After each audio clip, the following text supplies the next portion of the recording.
امام بشر بن حافی رحمۃ اللہ علیہ سے پوچھا گیا کہ کچھ لوگ ایسے ہیں جو رمضان میں بہت محنت کرتے ہیں نیکی کے معاملے میں، بعد کے دنوں میں نہیں کرتے. تو امام بشر بن حافی نے جواب دیا بئس القوم لا یعرفون للہ حقا الا فی رمضان. کہا کہ بڑے برے ہیں وہ لوگ جو اللہ کو صرف ایک مہینے کے لیے پہچانتے ہیں. اللہ کو ایک مہینے کے لیے مت پہچانو میرے بھائیو.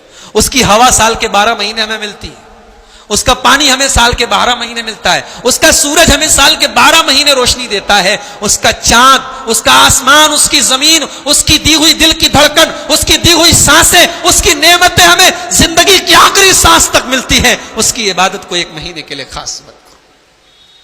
وَاعْبُدْ رَبَّكَ حَتَّى يَأْتِيَكَ الْيَقِينُ. اور یاد رکھو اگر رمضان کے بعد بھی نیکیوں کی تڑپ ہے دل کے اندر، رمضان کے بعد بھی قرآن کی تلاوت کا شوق ہے دل کے اندر، رمضان کے بعد بھی کبھی کبھی نفل روزہ رکھنے کا شوق ہے، اس کا مطلب کہ آپ کی رمضان کی عبادت قبول ہو گئی.